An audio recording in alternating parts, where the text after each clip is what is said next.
And definitely to you joining us from wherever you are across the country. My name is Yambo, and definitely I'll be bringing you up to speed with what is happening in the news. The demos, I'm not so sure if they're going to be taking place, but yes, we are expecting some demos today.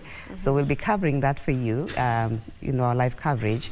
And also traders in Nairobi, Vivian and DJ Unique, stormed the Central Police station yesterday, reporting cases of thefts and all that. That is the aftermath of the demos. It's really unfortunate what we experienced on Tuesday. So many shops were looted, some cars were actually burnt in Mombasa, and it's so unfortunate. I mean, this is not how it was supposed to be going. Exactly. Honestly. Exactly. Yeah. I personally feel like there are genuine issues that the young people, and they represent, all of us. It's not like it's just their issues. True. But I think now it's taking a different turn. That is not what was expected. I think the first demos, if I may call them, were peaceful. Yeah. I just saw young people carrying their phones, carrying, the flag, and just, expressing their concerns. And what impressed me about that particular that particular time was that nothing was vandalized. I could see people have parked their cars. That is not normal when we have demos, that. Yep. Yeah, but what's happening right now is not acceptable. And I think they need to regroup. If at all they need to air their views or their concerns, that they need to do it in a peaceful manner, then they remain respected. Otherwise, this is taking a very different, direction. And what the security people might do is totally a different thing altogether. So that and more will be coming up in this particular bulletin, including the fact that the president has directed the SRC to review the, salaries for state officers. I'll be bringing you details of that in just a short moment. But right now, let's start with that first story where senators have questioned the rationale of increasing salaries for members of parliament, terming it insensitive. The senators, led by Majority Leader Aaron Cheruiyot, called on the House to come up with a resolution to reject the salary increment, saying the move contradicts the current fiscal health of the nation. Well, a Gazette notice dated August 9, 2023 from the Salaries and Remuneration Commission, the SRC, noted that state officers were scheduled to get salary and benefit increment by starting July the 1st. The Senate is debating a special motion tabled by Cheruiyot to discuss the state of the nation in light of the ongoing demonstrations. To review the proposal that would have seen state officers in the executive, both the national and county governments, the Senate and the National Assembly, as well as senior public officers, gobble 22 billion shillings in the pay rise. President Ruto says in light of the withdrawal of the Finance Bill 2024 and the fiscal constraints expected this financial year, state officers need to live within their means. The Salaries and Remuneration Commission, in responding to these concerns, has frozen the pay rise of state officers. SRC has been conscious of the need to ensure prudent fiscal sustainability of the public wage bill and has consistently taken measures towards ensuring that public service operates within the prescribed affordability limits. The Commission, however, insists proposed pay cuts for state officers, as has been advanced by activists during demonstrations, will not be a walk in the park. What the law says is you cannot arbitrarily cut it. It doesn't say you cannot cut. So that means then that we then have an engagement with that stakeholder through, in this case, when you talk about MPs and Senate, that is the Parliamentary Service Commission. They have expressed desire that they are willing to have a pay cut. We would definitely be more than happy to go that direction. Earlier, senators, during a special motion to discuss the state of a nation, moved by Majority Leader Aaron Cheruiyot, riled at SRC, accusing it of failing to read the mood of a country. The yearly increment that is now being discussed, that we are being told that, I saw that being reported or misreported in sections of the media, that we are now going to earn more. SRC continues to be silent about it, but we must make a resolution and say we reject even that one in light of the financial situation. Bwana Spika, mimi nasema kwamba sitaki mshahara wangu uongezwe. Sitaki. Nimekataa. Wacha hiyo pesa ambayo ilikuwa sisi tupewe kama wabunge wa Senate, na najua ndugu zangu maseneta wako hapa, tuna shida za pesa ndio, lakini nina hakika watakubaliana na mimi ya kwamba si wakati mzuri sasa sisi kuongezwa mishahara. Haifai, hatuitaki. Who has sent them to fuel discontent in a country at a time that this country is bleeding? Who does that? This issue of SRC increasing the salaries of members of parliament and state officers is ill-advised. It is in bad faith. It wants to increase the public discontent, Mr. Speaker, and SRC must be called out, Mr. Speaker. What we need to do, and I'm very happy my colleagues who have gone before me have said it, in all honesty, nobody asked for that increment. Nobody that I know. Personally, I never asked for that increment of 14,000 shillings. The opposition also called on its members to reject the pay hike.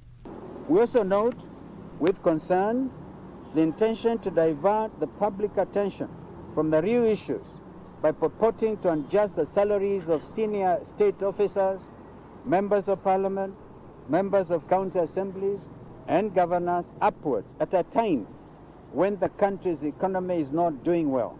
I want to go on record that I, together with my deputy, Honorable Mbui, have rejected in totality the purported salary increment by the SRC. The Council of Governors and Public Service Cabinet Secretary Moses Kuria have also advised against any move that would see an upward review of remuneration for public officers. Well, leaders are now trading blame over who should be held accountable for the violent protest witnessed across the country on Tuesday. Azimio la Umoja One Kenya coalition claims the government had a hand on the protest, while a section of Kenya Kwanza legislators claimed the opposition hijacked what was billed to be peaceful protest by planting hired goons to rain terror on Kenyans. The Azimio la Umoja One Kenya coalition claims those who took part in the protest on Tuesday in Nairobi and other parts of the country to unleash chaos, looting and vandalize property were hired. Led by Wiper's Kalonzo Musyoka, the opposition claimed the government is to blame for hijacking the peaceful protest. We have observed that the intention of yesterday's well-organized, coordinated and state-sponsored chaos was to undermine and denigrate the Gen Z-inspired nationwide non-violent protests. They also castigated the National Police Service for using tear gas, water cannons and live ammunition to contain the protesters against the court order barring the same.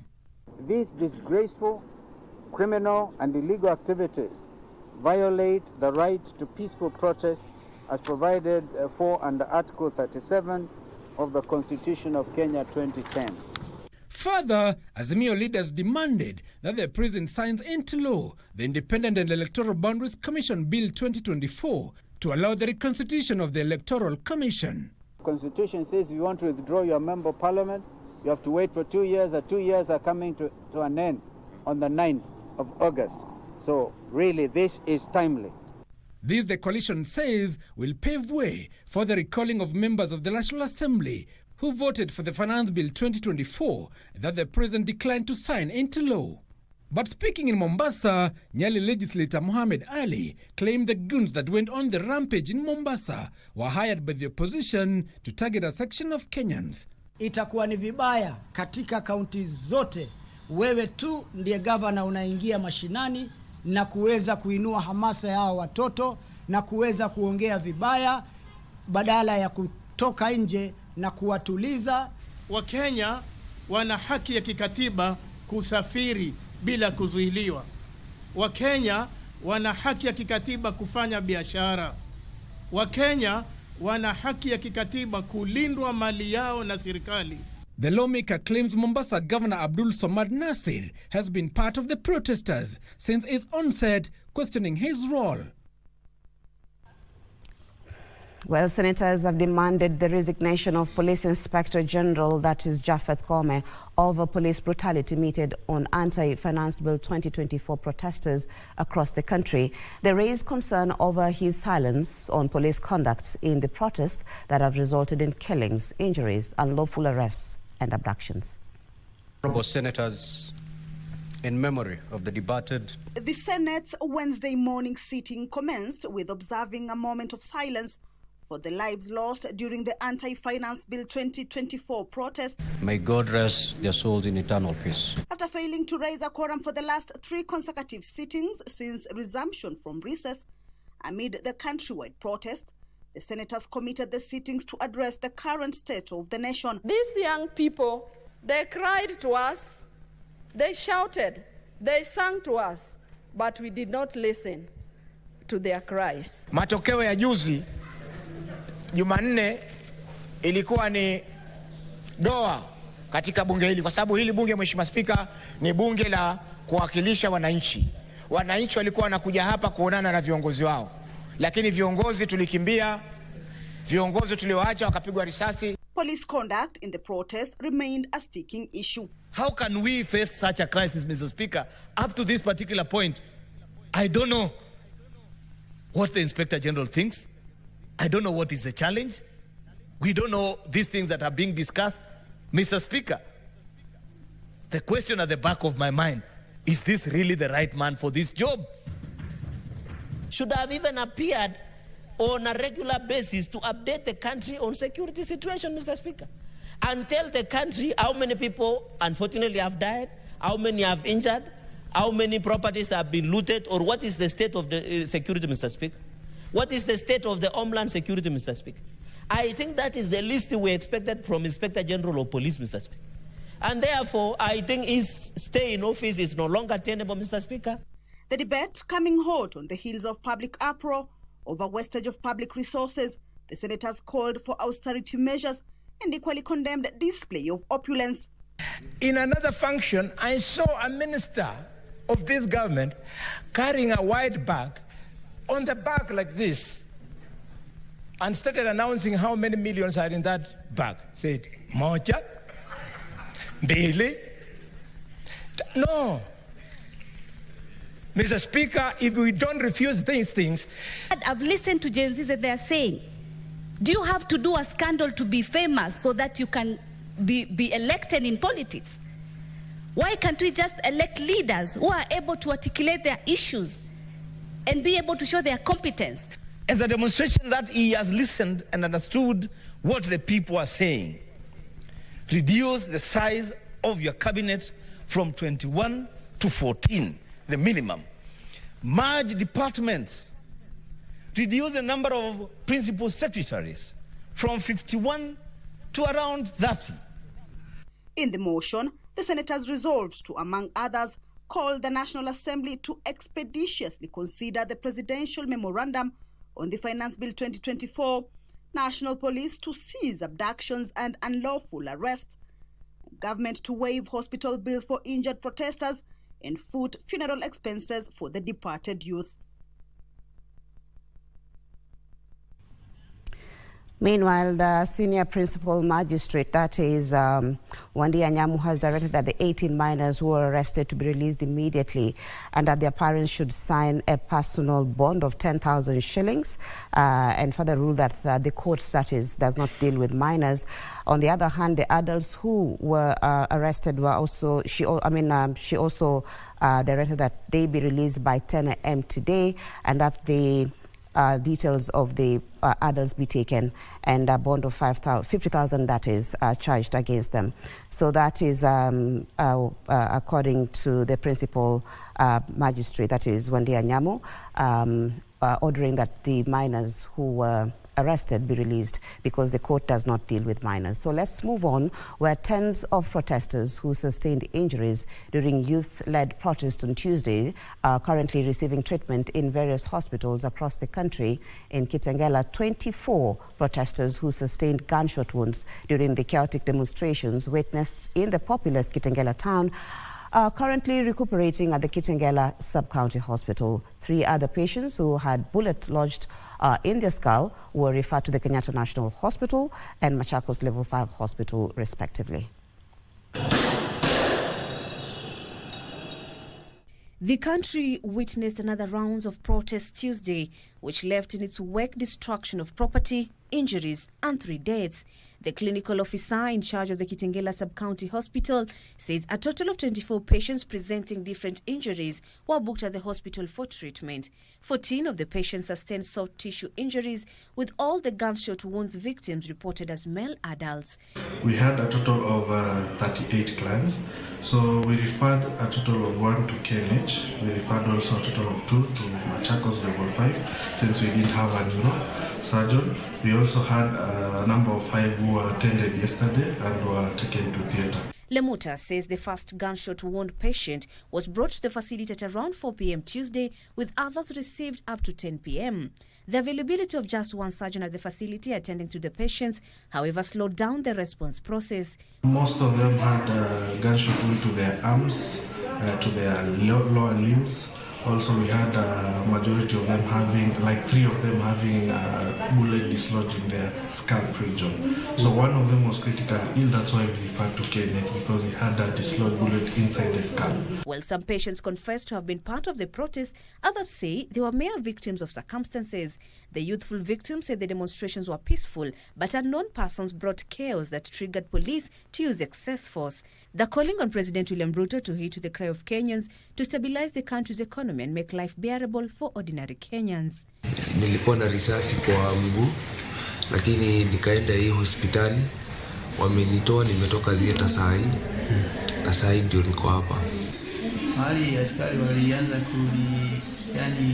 kurusha tu marisasi. Mimi nikiwa tu kwa gari, nilikuja nikanipata, nikaruka chini. Saa hata sikujua wenye nilifika kwa hospitali, lakini nilitolewa moja ndio bado haijatolewa, ndio naenda kutolewa.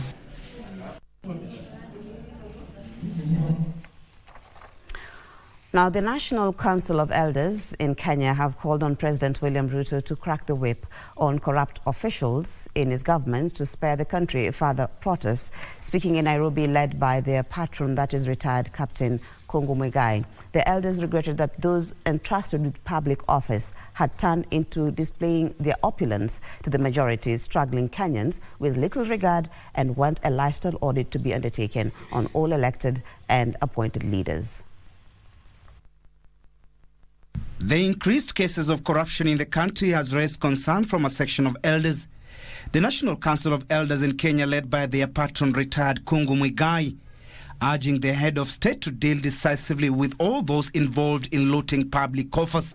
Corruption has permeated government, the executive, the legislature, the judiciary, and it is like a cancer that eats at the core of our republic. This country loses 2 billion shillings every day through theft and corruption. The elders wonder how a section of government officials have suddenly become filthy rich, and called on lifestyle audit to be undertaken to ascertain the source of their wealth. We see people who've been in power for the last less than 2 years, buying houses here and abroad, hundreds of millions, flying in choppers, which they call bicycles, donating millions of money every weekend. But these young people are watching. We want our investigative agency to do a lifestyle audit on all elected and appointed officers. The elders urging the government to address the issue of unemployment amongst the youth. Those children revolting are jobless. Why? Because of corruption. We have heard what they have said, what they have demanded, and as elders, we would like to back those demands because we think and we know they are legitimate. Your voice has been heard. Don't ban the country. Meanwhile, Kericho Council of Elders have urged young people in the area to be cautious with their action. The elders said whereas the young people had a right to peaceful demonstration, destruction of property will not address their demands. Kitu mimi nataka ni vile rais amesema aongee na watu kesho na wasikizane vile iko. while performing rituals and re-erecting a UDA party symbols that was brought down last week in Kericho town. The elders urge the youth in the area to always champion peace and not hate. Sasa hii mambo ya tumeweka leo Wilbaro juu. Hii ni kiunganisho. Ni kiunganisho tu ya kusema Kericho we are united.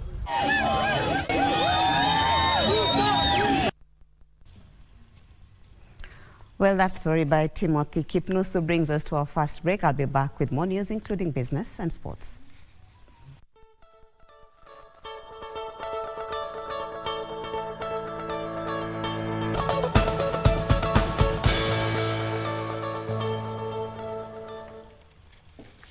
Thank you for staying with us. Let's look at business now, where the economy grew at a rate of 5% during the first 3 months of 2024, supported by agriculture due to favorable weather, the services sectors and real estate. This is slower than the 5.5% economic growth rate recorded during a similar period in 2023 due to slower growth recorded by agriculture and manufacturing, as well as deceleration in construction and transport.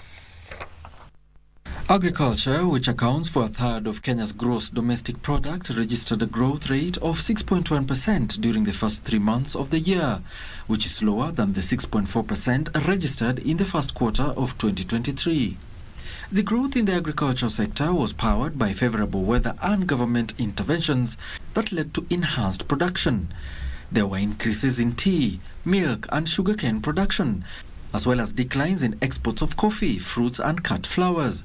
The manufacturing sector also slowed to 1.3% as compared to 1.7% growth rate recorded during the first 3 months of 2023. This was mainly due to declines in cement and soft drinks production, which outweighed increases recorded by tea and dairy processing. The Kenya National Bureau of Statistics says the construction sector registered a deaccelerated growth of 0.1%, down from the 3.0% growth recorded in the first quarter of 2023 due to a 12.7% decline in cement consumption. Transportation and storage sector registered a deaccelerated growth of 3.8% compared to a 6.6% growth recorded in the same quarter of 2023. Now moving on, business activity recorded the sharpest decline in 7 months, as seen in June, driven by the ongoing nationwide protest and policy uncertainty leading to negative impacts on sales. The latest Stanbic Bank Kenya's Purchasing Managers Index indicate that new business intakes also took a nosedive at the fastest rate since November last year, forecasting a dip in business confidence and slower job creation. The headline Purchasing Managers Index was a reading of 47.2 in June 2024, falling below the 50.0 neutral mark. The severe decline contrasted notably with the index's 16-month high reading of 51.8 in May, as the cost of living crisis exacerbated the country's economic outlook. Employment numbers continued to rise, however, remained the weakest ever seen to date. Despite reduced fuel prices and stronger exchange rates, overall input prices rose for the first time in 3 months. With the exception of the manufacturing and construction sector, purchasing costs increased within the wholesale and retail, agriculture and service sectors. Firms contracted their inventories as higher taxation on products drove up costs, leading to reduced purchasing activity. The latest Stanbic Bank Kenya Purchasing Managers Index survey shows that the drop in sales in Kenyan businesses tempered efforts to expand capacity, leading to only a slight rise in output price in June.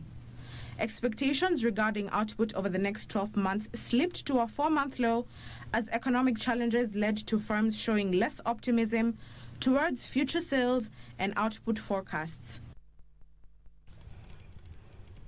Let's look at sports now, where the Kenya Sevens rugby squad to the 2024 Olympic Games has been named, with 10 players set to make their debut in the quadrennial showpiece, while co-captain, that is Vincent Onyala and Herman Humwa, will be making their second appearance. The team is scheduled to leave the country on Monday for intensified training in Miramas before they head to Paris.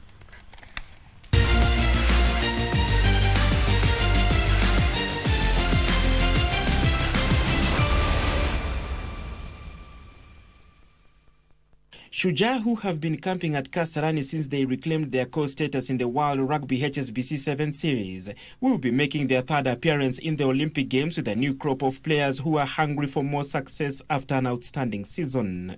The debutants, who will be accompanied by 2 reserves, include all the players who were instrumental in Kenya's promotion battle in the Challenger Cup. That is co-captain Tony Omondi, Samuel Asati, Kevin Wekesa, Brian Tanga, Patrick Odongo, Lamek Ambetsa, Nigel Amaita, Chris Hunt Ojwang, John Okoth and George Oro.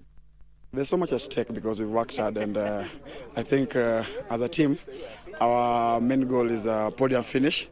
That starts from the quarters onto the semis, and definitely third place, second place, or the first place is good to us.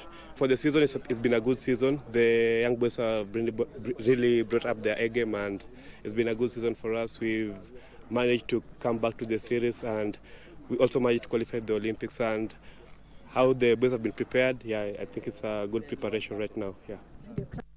Head coach Kevin Wambua, who will also be making his debut in the Olympic Games, said he has faith in the team, which has sacrificed a lot, determined to get past their first hurdle onto the knockout stages. The players are the reason why I wake up every single morning and try hard to be better. They've been so cooperative.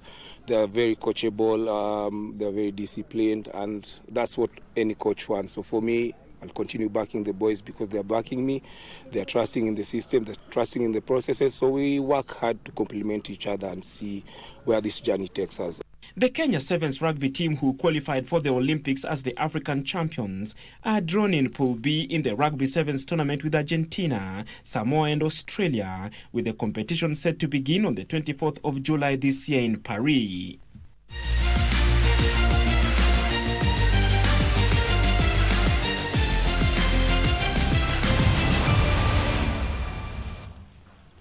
Well, the World Athletics has ratified the women's world marathon record set by Kenya's Paris Jepchirchir early this year. The Kenya marathoners set a new women-only world record of 2 hours, 16 minutes and 16 seconds in April this year when she won the London Marathon to improve the previous record held by her compatriot, that is Mary Keitany, by 45 seconds. The World Athletics also ratified the women's world indoor 60-meter hurdles record of 7.65 seconds set by Bahamas' Devin Charlton during the World Indoor Athletics Championship in Glasgow. Meanwhile, the Kenya Ice Stock Sport team is back from the 10th Africa Cup in Libreville, where they won 2 gold and 2 silver medals. The gold medals were won by German-based Mary Kagwiria and Douglas Sang in the individual competition, as Judith Riungu bagged a silver. Kenya was represented by a team of 4 players in the continental ice stock sport, who also came back with a silver medal from the team competition.